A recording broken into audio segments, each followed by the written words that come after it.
Hello, my viewers. Good morning, good afternoon, and good evening, wherever you are. I'm so excited today. We've prepared a good and an informative episode. But before we go right there, I have a good one for you. For me? Yes. Oh, I want to hear this one.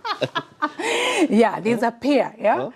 The boyfriend is a footballer, and the girlfriend had gone to watch the game. Okay. And now before they watch the game, the girlfriend ran almost to the field, and the boyfriend comes and we're like, okay, what is it, babe? What is it?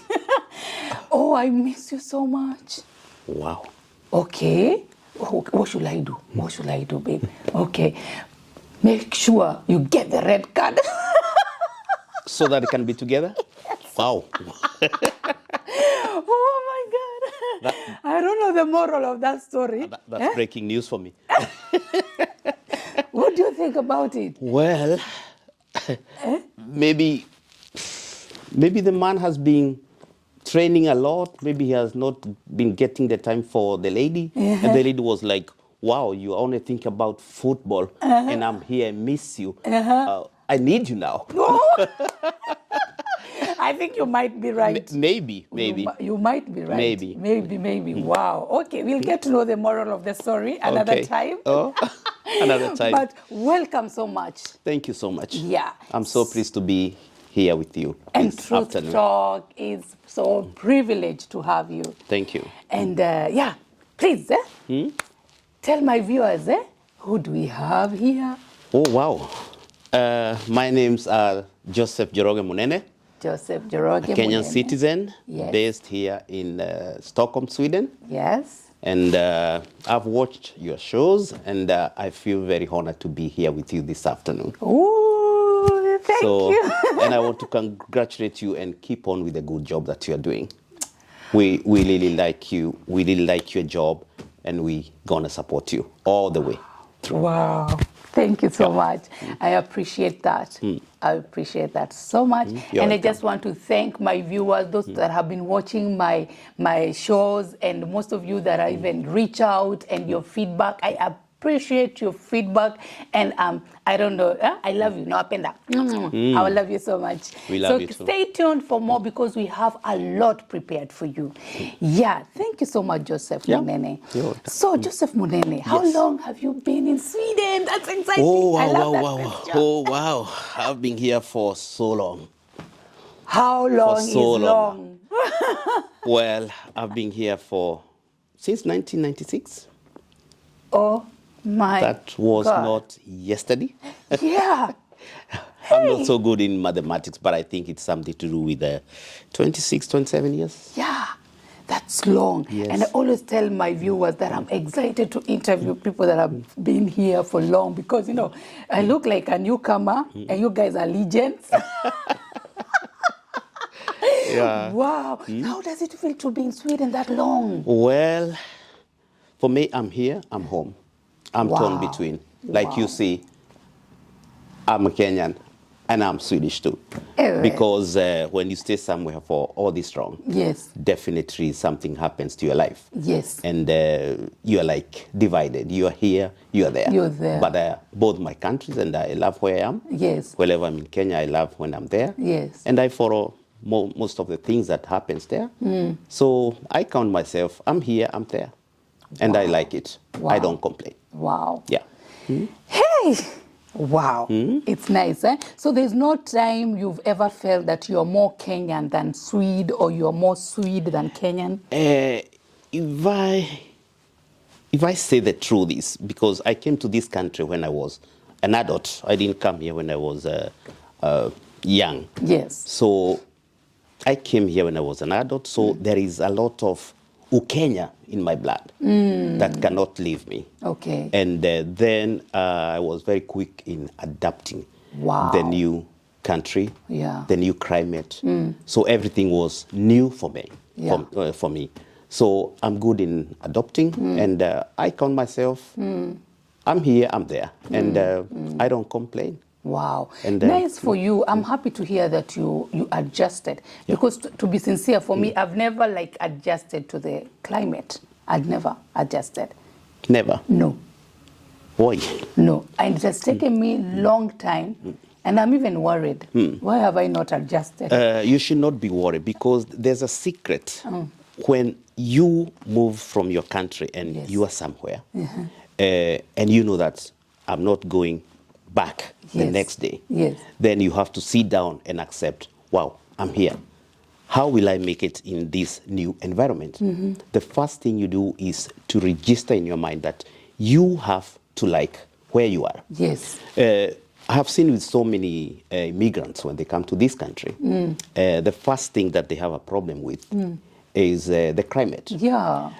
You see people in the month of, let's say, January saying, oh, this snow is too much. When are we going to have summer? But you have to understand that January, February, March is a winter month. So you accept that. And you follow what the Swedish say. There is no bad weather, but there is poor clothing and there is poor eating. So when you register that in your mind, you know, it's winter.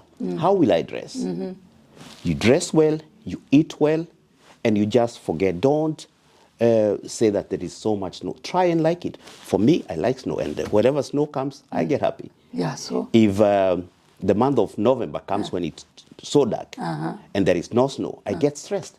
Because I'm like, when is the snow coming? I look at the weatherman saying, oh, we still have +1, +2. And I'm like, oh no, I want it to be so cold so that the snow can come. Yes. Because it will be more brighter. And for me, I like the snow. And so many of my friends, they get scared. Like, oh, what is it? You like the snow?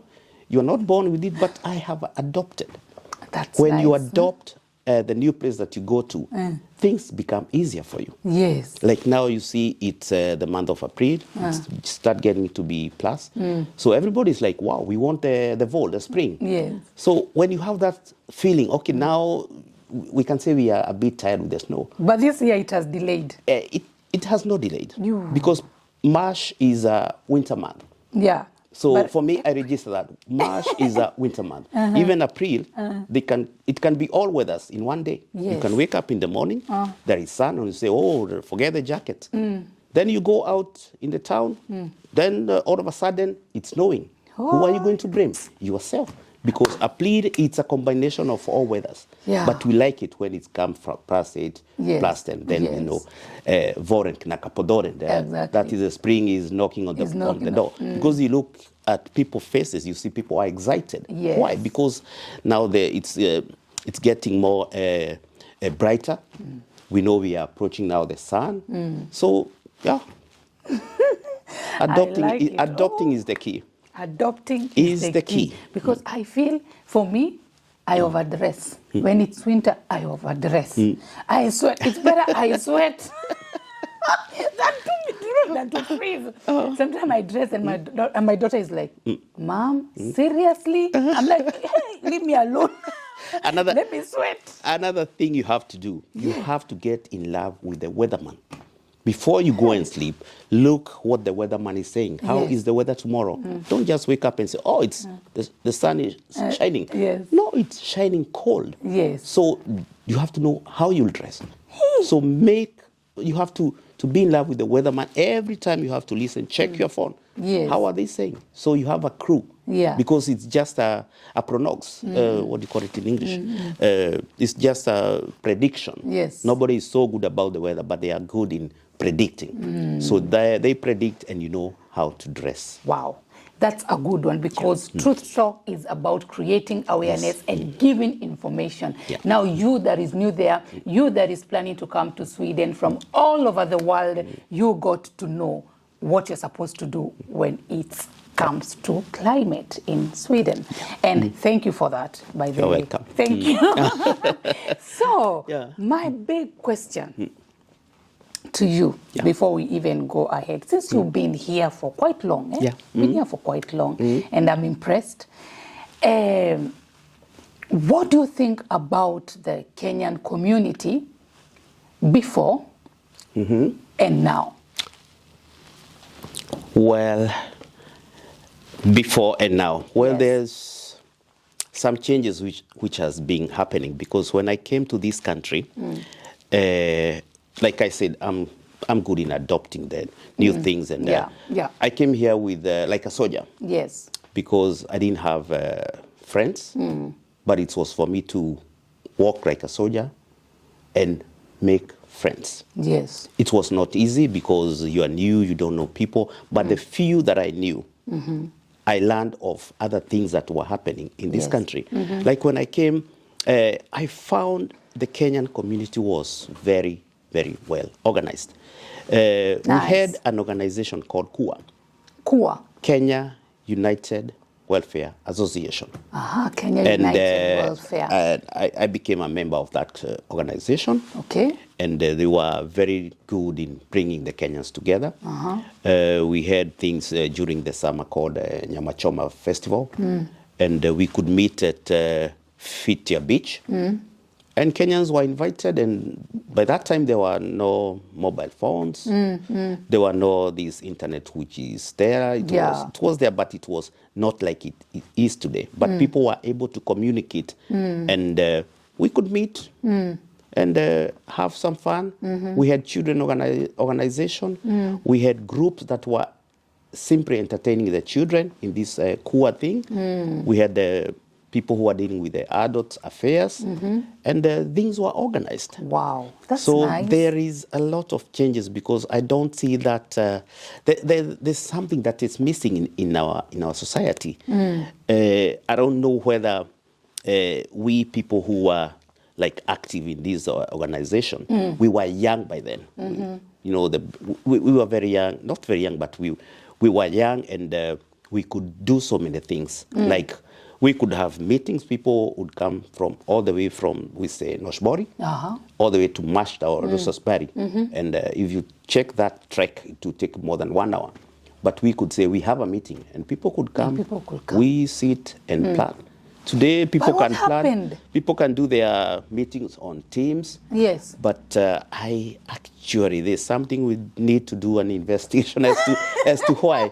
It's something that pains me because I don't see that that cooperation that we had. It was so good, and people were organized. And I remember we had a group of Kenyans. We never had a name, but we were engaging ourselves when somebody lost a loved one back home. Yes. And we knew somebody has lost somebody back home. What is there to be done? Yes. We just need to come together.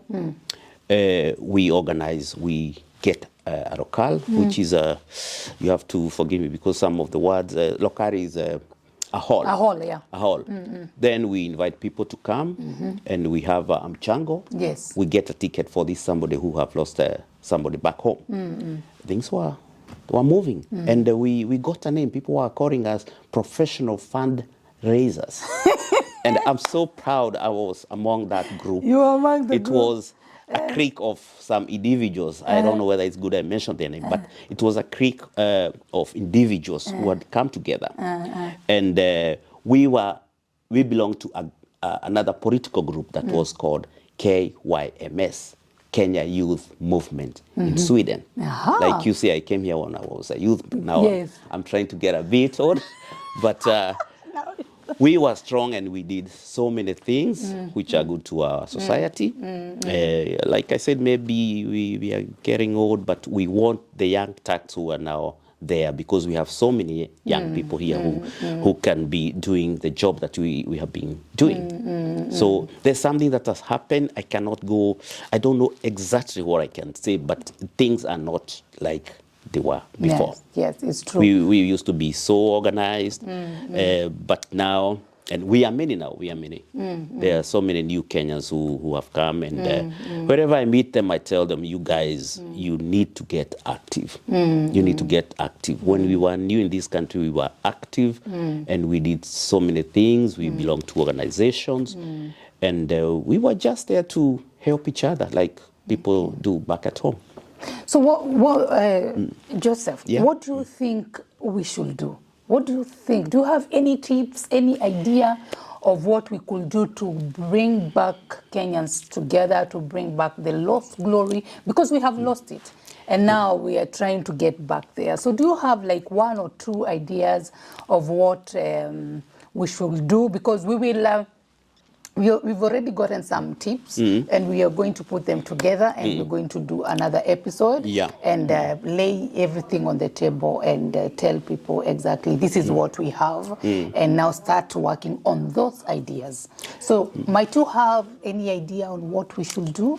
You know, the way you are putting it, or even the way I'm putting it, is that we are accepting that we have a problem here. Yes. And the moment you accept that I have a problem or we have a problem, then we sit down and try to get ways to solve the problem. Yes. And that chance is there because Kenyans need to meet.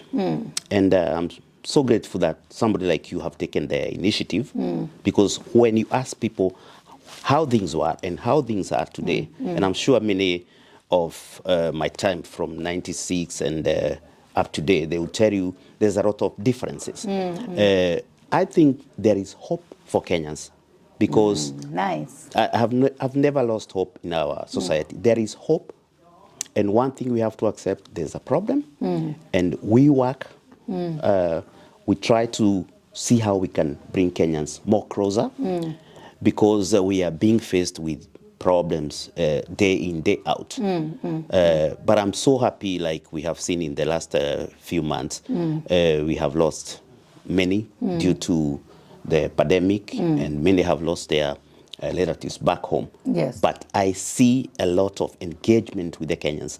They are coming together. If you check now, we have the WhatsApp group and whatever, wherever something happens. So Kenyans are coming together. And I'm checking the list, you see, wow, we are many. And I see some names I don't know. It means they are newcomers. Yes. So we need to embrace them and tell them we need to be meeting often. Yes. And there are ways to start even organization here in Sweden. And for somebody like me and others who have stayed long, we know how the Swedish society is built. There is a way where you can get help of starting organizations, especially when they are there to help on the culture issues. Because if you look how we are, if you just go to any given party, let's say like Fitia, you see we Kenyans have intermarried with the Swedes. So you see a lot of kids, they have Swedes, they have Kenyans. So we need to bring these people together. We need to bring these children together so that they can learn a lot about our Kenyan culture. And Swedish culture is already there, but they need to learn about our origins. Yes. And that is something that we need to work on. And there is hope. There is hope. There is hope. I love that. I love hope. what you've just said. All is not lost. No. All is not lost. Yeah, I love what you say, that there is hope, and we shouldn't give up. No. We should continue preaching this gospel, the gospel of love, the gospel of unity, because that is where God's blessings are. Yes. When we are we are unified and we live in unity and we love each other, we care for each other.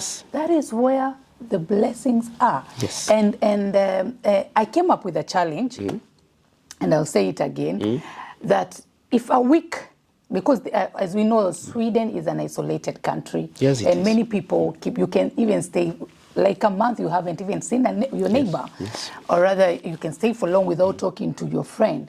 But if you take up this challenge, like in a week, you call 2 people who you haven't like heard of for a while, some time. or for some time, and you just call and get to know how they are doing. Just 2. Yeah. You don't have to bring up some stories. Just say, hi, Joseph, how are you doing? Oh, I'm doing fine. Everything okay? How is your family? You know, just checking up on each other. Because it is very, very important. You're talking about creating networks. And that's the only way that we, like you said, there is a problem of isolation in this country, not only in our community.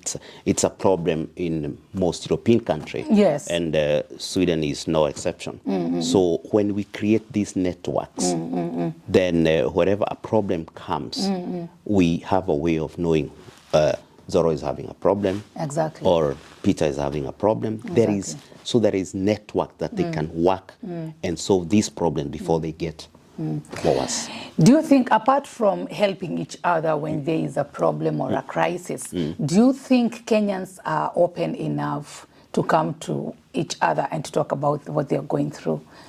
Do you think Kenyans trust each other to that level? Well, if I'm sincere on this one, they are to their networks, because not only Kenyans, let's say people. People don't just talk about themselves, but they have a circle. And it's quite okay when people have circles, so that if I have some problem somewhere, I know who to tell and who not to tell. Because the reason why people don't talk about their problem is we are afraid. Humans, That is it. We are afraid of each other. Humans are afraid. Yes. If I tell Jane something, will that thing go to Rosie? Will that thing go to Esther? So you are afraid. So you keep it to yourself. And this keeping to yourself sometimes is not the best thing. No. So circles, when you have your circles that you can talk about the problem that you're going through, or what you think is an obstacle somewhere, it's good when you have circles. But at the same time, you find there are people who have problem with these circles. They are just lonely somewhere. Nobody knows about them. We see them, but we don't know what they are going through. And that's why you see the problem of mental health is not only like with the Kenyans in Sweden. If you look like what is happening back home, there are so many things happening, and we are like, what? What is this? Then you see somebody somewhere on the social media saying mental health is real. So you're like, what do they mean? Because somebody somewhere is suffering, and the people don't know how this person is suffering. That's true. So when things happen and they go haywire, that's when we are like, oh, mental health is late. But like you said, it's good to have networks to talk and to dare. Yes. Man måste våga. I Sverige säger man måste våga. You have to dare and go out and say what you're going through in your life. Have those cycles. Don't keep things so much to yourself. Because in the long run, it will not be a good thing. It's true. It will be a health issue and a mental issue, and it's not good. Wow. Yeah. Wow. Hey. I think I should bring you back to talk about mental issues and illness and all those stuff. And because we need to give information. And we need people like you that have been here for long, that understand how it works, how the system works, how, and give good tips to the newcomers that are coming in. Because one thing I know is that the newcomers, we have so many new Kenyans that have come in. But the thing is that they haven't found a stable community. No wonder we don't know them, we don't see them. But there are so many of them. But if they found a stable community, they will be able to blend in. Yeah. So we have to work hard to be stable. Have stability as Kenyan community. Have like you say, organizations, non-commercial ones that are good and stable, and even organizations that are there and said, okay, we are going to take care of our newcomers, that they will feel welcome. They will feel at home. We are far away from home, but if we have people that are here that are ready to emote, like to just embrace welcoming. Welcoming and embrace our own Kenyans, I think we'll be in a better place. We'll be, and like you said, I have been there. I know when you are new somewhere, the first thing that comes to you, you are afraid. Yes. You're afraid because you don't know people.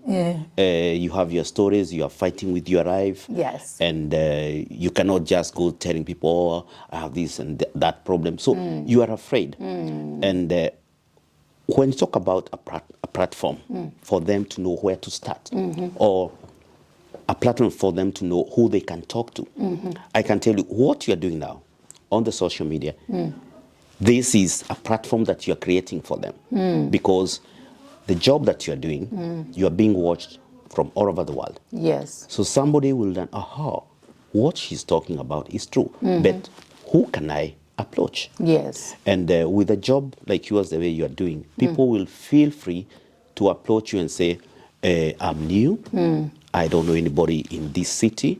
Like I see some people saying, I'm new, or I'm going to visit, let's say, Rurio.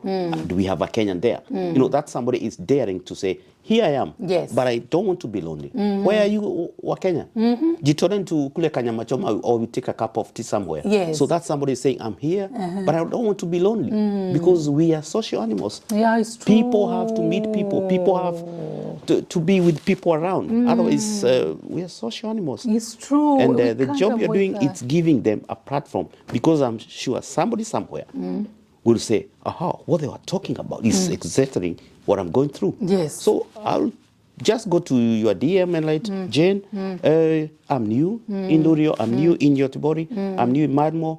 Do you have somebody there that I can meet?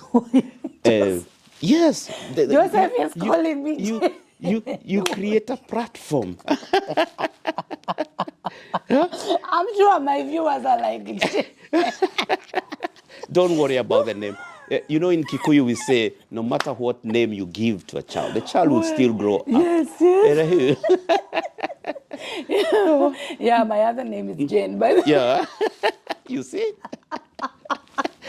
yeah, my other name is Jane. Do you know? Do you know? I got there's somebody who asked a friend of mine. That guy you call Zoro. What is his real name? And the guy is a Kikuyu was like, the guy cannot connect.